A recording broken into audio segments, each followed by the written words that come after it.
Kailangan ko pumunta sa mga pagawaan para ipagawa yung motor natin na si Maxi. Especially dito sa mga wirings at saka dito sa may pulley at sigunyal natin na lost thread na. Kaya pinagawa natin to sa isang shop sa may Tondo, Manila kung saan naging quality naman yung resulta. Tanghaling tapat nga bumiyaya ko papunta ng Maynila kahit sobrang init. Marami kasing nag-recommend nito sa comment section sa last video. Kaya pumunta ako dito sa Balot Tondo sa may RL Garage para masubukan yung kanilang quality service. Tanghali na ako nakarating dito at pangatlo ko sa pila. Merong mas maaga pa sa akin ng alas 8 ng umaga nandito na. Swerte nga at walang masyado nagpapagawa nung dumating ako.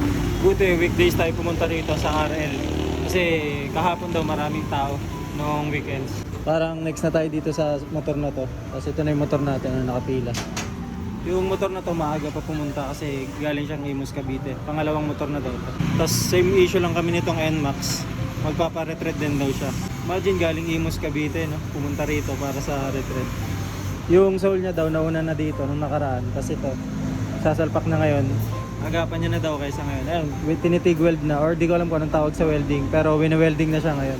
Wait na lang tayo sa turn natin para ma-video natin kung pwede. Pag hindi, pakita ko naman sa inyo yung result.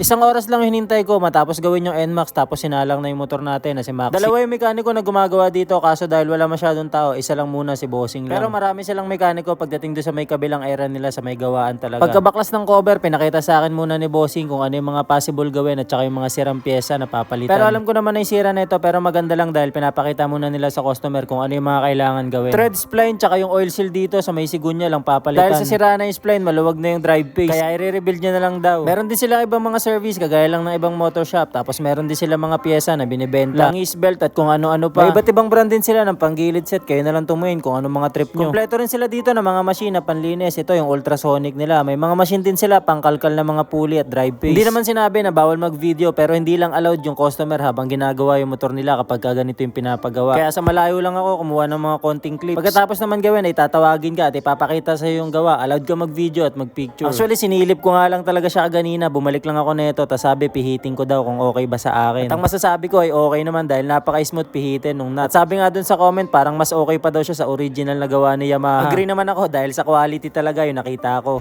Panalo guys. Balik stock siya tapos naging okay na lahat yun. Pinapatanggal sa akin yung nut.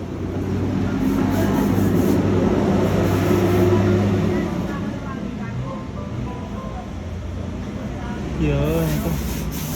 Anyways, nagpapalit na rin pala tayo ng oil seal kasi tumatagas na. Oh, napalitan na siya.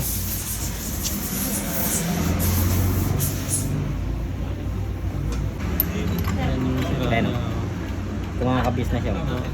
Tapos yung bago. Ito yung bago. Dali.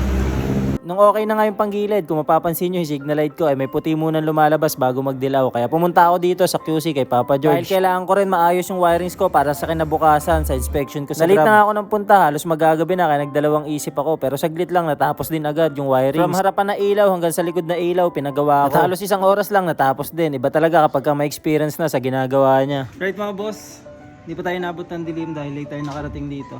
Tapos na tayo sa agenda. Dahil sa inspection natin bukas kay Grab, ito na, may park light na tayo. Park light, headlight. Tapos may halo na rin.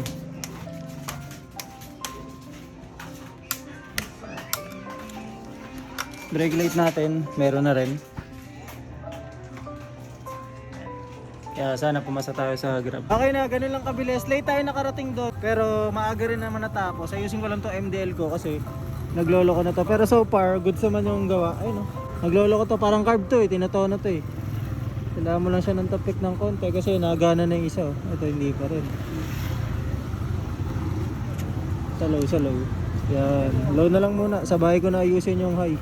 Hindi naman ako gagamit ng high. Pero ayun. Di tayo nabot ng gabi. Mabilis lang. Tapos bounce na tayo. Ay. Naging quality naman yung araw natin at tagawa natin lahat. Yun lang, salamat!